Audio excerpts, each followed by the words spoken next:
आज के इस वीडियो में हम क्लास 8 एनसीईआरटी साइंस बुक के चैप्टर 11 फोर्स एंड प्रेशर का सेकंड पार्ट पूरा कंप्लीट करेंगे। तो चलिए पेज नंबर 135 फ्रिक्शन से पढ़ते हैं। फ्रिक्शन, तो देखो फ्रिक्शन को बहुत ही शॉर्ट वर्ड में अगर एक्सप्लेन करने को कहे तो फ्रिक्शन का मतलब होता है स्टॉप। किसी भी मूविंग ऑब्जेक्ट को स्टॉप करना ही फ्रिक्शन कहलाता है। ठीक है, अब देखो कि किसी भी ग्राउंड में आप जब बॉल को फेंकते हो काफी तेज से, तो वो बॉल क्या होता है, एट फर्स्ट ये बहुत ही स्पीड में होता है। ठीक है, स्पीड में ये जाता है और फिर वो धीरे धीरे क्या हो जाता है, वो बॉल रेस्ट हो जाता है, मतलब वो रुक जाता है। तो वो क्यों रुकता है, फ्रिक्शन की वजह से, क्योंकि ये जो ग्राउंड है ना, ग्राउंड काफी रफ है और रफनेस की वजह से ही वो फ्रिक्शन को अप्लाई कर रहा है। ठीक है ना, और इसके वजह से ही वो बॉल स्टॉप हो जाता है। अब हम बात करते हैं कि किसी भी गाड़ी में जो जो व्हील लगा हुआ रहता है, तो उस व्हील में ना बहुत सारे डिजाइन बना हुआ रहता है, मतलब वो रफ सरफेस का होता है। ठीक है ना, वो रफ इसलिए होता है ताकि कि वो जल्दी से ब्रेक लगाने पे वो गाड़ी रुक जाए। ठीक है, अब अगर मैं आपसे पूछूं कि गाड़ी में ब्रेक क्यों लगा जाता है, तो आप क्या कहोगे? आप कहोगे कि गाड़ी में ब्रेक लगा जाता है ताकि कि हम लोग उसको स्टॉप कर सके। ठीक है, लेकिन अगर हम कहें कि गाड़ी में ब्रेक इसलिए लगा जाता है ताकि हम गाड़ी को बहुत स्पीड से चला पाए, तो ये गलत नहीं होगा कहना, क्योंकि अगर ब्रेक रहेगा ही नहीं, ठीक है, तो फ्रिक्शन का तो सवाल उठ ही नहीं रहा है। अगर ब्रेक नहीं रहेगा तो हम लोग स्पीड भी नहीं चला पाएंगे।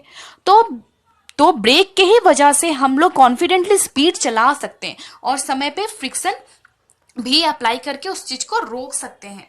ठीक है, तो देखो कि अब कार और a scooter also comes to rest once its engine is switch off, है ना, कि कार और स्कूटर का इंजन स्विच ऑफ कर दो तो वो भी रेस्ट पोजीशन में आ जाता है। ठीक है, तो देखो ये रेस्ट क्यों हो रहा है, तो सिंपली इसे याद रखिएगा, the force responsible for changing the state of motion of object in this example is the force of friction. यानी याद रखिएगा कि किसी भी ऑब्जेक्ट का जो मोशन हो रहा है, यानी वो जब मोशन के स्पीड में है, वो जब हिल रहा है, ठीक है ना, तो जो फोर्स को अप्लाई करके उस चीज को रोका जा रहा है उसी को फोर्स ऑफ फ्रिक्शन कहते हैं। Okay, the force of friction always act on all moving object. तो फोर्स ऑफ फ्रिक्शन किस में अप्लाई होगा? अब देखो कि एक बॉल ग्राउंड में रखा हुआ है, तो इसमें अगर हम सोचेंगे फ्रिक्शन अप्लाई करेंगे, तो फ्रिक्शन क्यों अप्लाई, इसमें इसको क्या रोक सकते हैं? ये तो खुद ही रोका हुआ है ना, तो इसमें फ्रिक्शन अप्लाई नहीं होगा। तो फोर्स ऑफ फ्रिक्शन कब अप्लाई होता है? वो सिर्फ तब ही एक्ट होगा जब वो ऑब्जेक्ट मूविंग में हो। ठीक है, तो मूविंग अगर कर रहा हो तो ही हम उसमें फ्रिक्शन अप्लाई कर सकते हैं। अब हम पढ़ते हैं नॉन कॉन्टैक्ट फोर्स के बारे में। देखो नॉन कॉन्टैक्ट फोर्स का मतलब क्या होता है कि वो सारे फोर्स जो बिना कॉन्टैक्ट का ही हो जा रहा है, मतलब उसको मोशन करने के लिए हमें फोर्स करने की जरूरत नहीं हो रहा है। ठीक है, तो वो क्या हो गया, मैग्नेटिक फोर्स। आपने क्लास 6 में पढ़ लिया होगा कि ये एक मैग्नेट बार है। ठीक है ना, तो इस मैग्नेट बार का दो पोल है। ओके, तो आप देख पा रहे हो red and blue, red and blue इस तरह से है। तो देखो कि जब भी रेड एंड रेड को मिलाया जा रहा है तो ये लाइक पोल बन रहा है, और लाइक पोल बनने के वजह से ये रिपल्सन हो रहा है, यानी ये दूर भाग रहा है।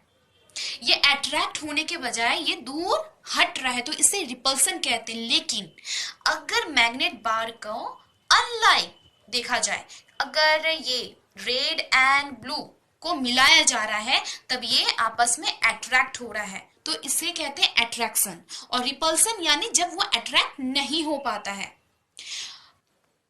तो नॉन कॉन्टैक्ट फोर्स क्या है कि a magnet can exert a force on another magnet, यानी एक मैग्नेट क्या दूसरे मैग्नेट को बिना कांटेक्ट को ही वो अपने तरफ वो खींच रहा है।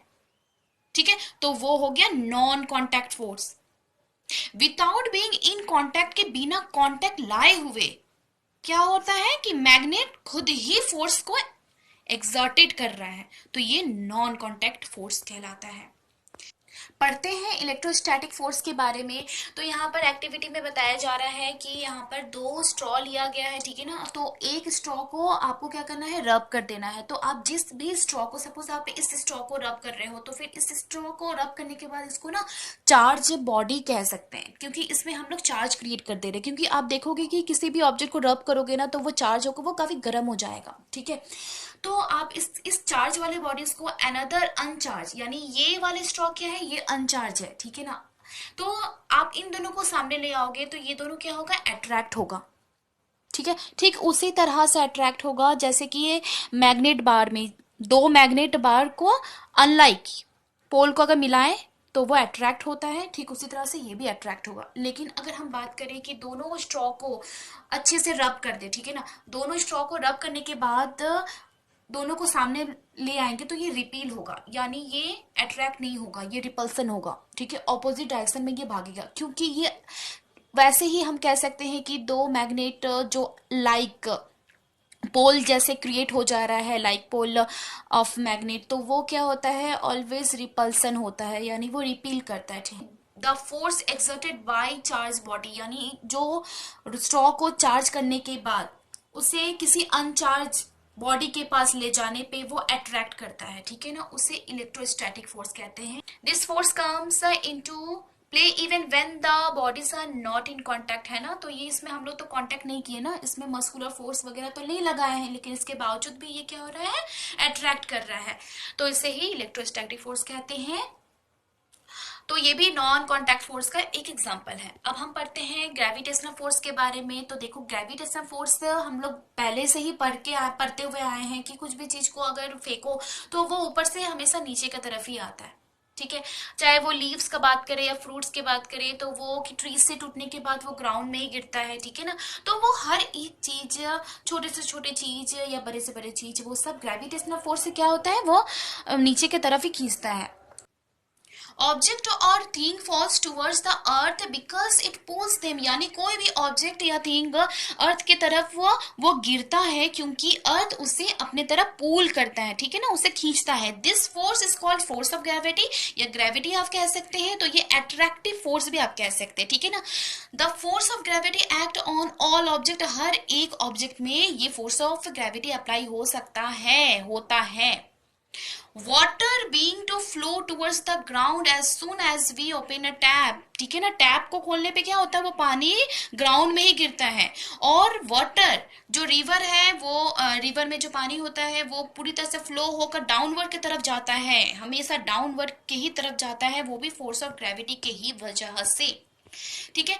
तो अब हम पढ़ते हैं प्रेशर के बारे में। तो प्रेशर से मतलब क्या, एक पर्टिकुलर चीज में जो प्रेशर अप्लाई किया जा रहा है, जैसे कि आप इस फिगर में देख पा रहे हो कि एक नेल में, ठीक है, ये एक सरफेस है, एक सरफेस में क्या प्रेशर दिया जा रहा है, तो इसे ही प्रेशर कहते हैं।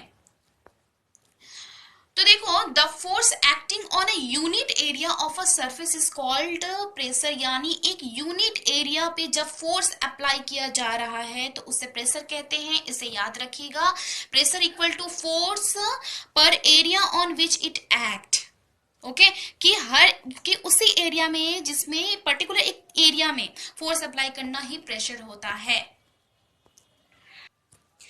Can you explain now why shoulder bags are provided with broad strap? आपने ये नोटिस किया होगा कि जो बैग कंधे में लिया जाता है उसका ब्रॉड स्ट्रैप होता है। तो ब्रॉड स्ट्रैप क्यों होता है? ताकि कि ज्यादा प्रेशर उस ब्रॉड वाले एरिया में ही आए, ठीक है ना। आप ये देखते ही होंगे कि ब्रॉड वाले एरिया वो ऊपर की तरफ रहता है, ठीक है, और जो एकदम से पतला वाला जो एरिया रहता है ना, उससे हम लोग ना अवॉइड करते हैं। अगर वो वाले शोल्डर में रखेंगे तो उससे क्या होगा, ज्यादा से ज्यादा प्रेशर पड़ेगा और शोल्डर बहुत ज्यादा पेन होगा। इस वजह से ब्रॉड स्ट्रैप दे दिया जाता है हर एक बैग में। Pressure exerted by liquid and gas. तो देखो, हमने ये पढ़ा कि प्रेशर किसी सॉलिड में अप्लाई किया जा सकता है। तो अब क्वेश्चन अराइज होता है कि किसी लिक्विड या गैस में प्रेशर होता है। तो चलिए इधर एक्टिविटीज में हम लोग देखते हैं। इधर 11.14 में बताया जा रहा है कि एक ग्लास कंटेनर लेना है, ठीक है ना, या फिर प्लास्टिक का ट्यूब, कुछ भी ले सकते हो, और नीचे में रबर की तरह कुछ अच्छे से टाइट से उसे बांध लेना है, ठीक है, और ऊपर से ना पानी देना है, और धीरे धीरे आप ये नोटिस करोगे कि ये रबर धीरे धीरे ये बड़ा होते जा रहा है। तो वो क्यों हो रहा है? क्योंकि आप जितना वाटर दोगे उतना ही वाटर प्रेशर सप्लाई करेगा। तो इससे क्या हो रहा है कि प्रेशर जैसे ही उसमें पड़ रहा है, उसमें अप्लाई होने पे ये रबर क्या हो रहा है, धीरे धीरे बड़ा होते जा रहा है। अब देखिए 11.15 फिगर में कि एक बॉटल में के वॉल में यहाँ पर होल करके एक पाइप की तरह लगाया गया है, ठीक है।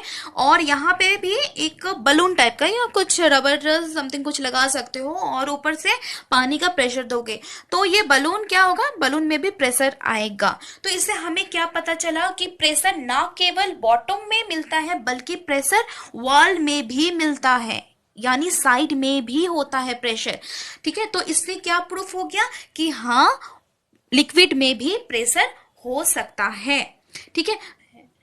तो इधर पे आप देखिए 11.16 में भी बताया जा रहा है कि यहाँ पर एक बॉटल लिया गया है और इस बॉटल को होल कर दिया गया है, ठीक है ना। और इसमें जितने आप पानी दोगे ये क्या हो रहा है, बहुत ही प्रेशर के साथ ये ओवरफ्लो हो जा रहा है, ठीक है ना। तो इससे हमें क्या प्रूफ हो गया कि liquid exerting pressure on the wall of the container, यानी कंटेनर के भी वॉल में प्रेशर मिलता है और बॉटम में भी मिलता है। अब हम बात करते हैं कि क्या गैस में भी प्रेशर होता है। तो आपने ये नोटिस किया होगा कि जब भी बाईसाइकिल का ट्यूब कभी कभी क्या होता है कि उसमें पंक्चर जाता है तो क्या होता है कि वो बाईसाइकिल से सारा हवा काफी प्रेशर के साथ वो बाहर निकल जाता है, ठीक है। तो इससे हमें क्या पता चला कि हाँ गैस में भी प्रेशर होता है। एटमॉस्फेरिक प्रेशर, तो देखो एटमॉस्फेरिक प्रेशर क्या है कि एटमॉस्फेयर हमें मालूम है कि हमारे सराउंडिंग में पूरे एयर ऑफ लेयर है जिसे एनवेलप ऑफ एयर कहा जा रहा है। तो ये जो एटमॉस्फेरिक एयर है ये ना एक्सटेंट है, यानी पूरा फैला हुआ है मेनी किलोमीटर, यानी कि जो एटमॉस्फेयर का 5 लेयर्स होता है। तो ये जो 5 लेयर्स है तो इस 5 लेयर्स का कितना प्रेशर है हम लोगों के ऊपर, लेकिन ये प्रेशर हमें समझ नहीं आ पाता है, ठीक है। This pressure exerted by this air, यानी कि ये जो प्रेशर हो रहा है तो ये एयर की ही वजह से हो रहा है जिसे एटमॉस्फेरिक प्रेशर कहते हैं। We know that pressure is force per unit area, यानी हमें मालूम है कि एक पर यूनिट एरिया में जो जिस भी फोर्स का प्रेशर मिल रहा है, मतलब जो प्रेशर उसमें मिला दिया जा रहा है जिस फोर्स से, उसी को कहते हैं प्रेशर। एक्टिविटी 11.11 में देखते हैं कि आपको क्या करना है ना कि good quality of rubber sucker लेना है, जैसे कि आप इधर देख पा रहे हो, ठीक है ना। तो ये इस रबर को क्या किया जा रहा है, नीचे पूरी तरह से ग्राउंड में इसको प्रेस कर दिया जा रहा है। तो प्रेस करने के बाद जब आप इसको ऊपर उठाओगे तो ये रबर नहीं उठेगा, ठीक है ना। ये कब तक नहीं उठेगा, जब तक कि इसमें एयर ना घुस जाए। अगर किसी भी तरह से इसमें थोड़ा सा गैप होकर एयर अगर इसमें चला जाए तो ये जो रबर सकर है ना तुरंत ही ऊपर की तरफ उठ जाएगा, ठीक है। तो इससे हमें क्या प्रूफ हुआ कि जब तक इसके भीतर में एयर ना दिया जाए तब तक ये नहीं उठ सकता है, वरना ऐसे उठ जाएगा, ठीक है। Area of my head were 10 centimetre into 10 centimetre, मतलब हेड का अगर बात करें तो हेड 10 सेंटीमीटर स्क्वायर है, ठीक है। और इसमें 1000 kg का एयर प्रेशर मिल रहा है, जैसे कि आप इस फिगर में देख पा रहे हो कि इतने का जो प्रेशर होता है ना, मतलब 1000 kg का एयर का प्रेशर हमारे सर के ऊपर, और हमारा सर इतना छोटा है, इसके बावजूद भी, इतने प्रेशर के बावजूद भी हमारे सर क्रस्ट क्यों नहीं हो जाता है, ठीक है। अगर इतना प्रेशर हमारे सर पे दिया जाए तो हमारा सर तो पूरा मतलब फट के एकदम बहुत ज्यादा ब्लीडिंग होने लग जाएगा, लोग बचेंगे ही नहीं, है ना। तो ये ऐसा प्रेशर होने के भी बावजूद हमारा शरीर इतना प्रेशर ले क्यों पाता है, क्यों ले पाता है, इसके पीछे ये रीजन है क्योंकि जो एटमॉस्फेयर का जो प्रेशर है ना, जो एटमॉस्फेयर का प्रेशर है और हमारे बॉडी का इनसाइड के जो प्रेशर है दोनों इक्वल है, यानी कि एटमॉस्फेयर का प्रेशर इक्वल टू हमारे बॉडी का जो प्रेशर है, दोनों इक्वल होने की वजह से ये मैच हो जा रहा है। और इसी मैचिंग की वजह से एटमॉस्फेयर का इतना प्रेशर होने के भी बावजूद हमें वो प्रेशर फील नहीं हो पाता है, ठीक है। तो यही था आज का चैप्टर, होपफुल आप लोग को समझ आया होगा। तो मिलते हैं नेक्स्ट वीडियो में।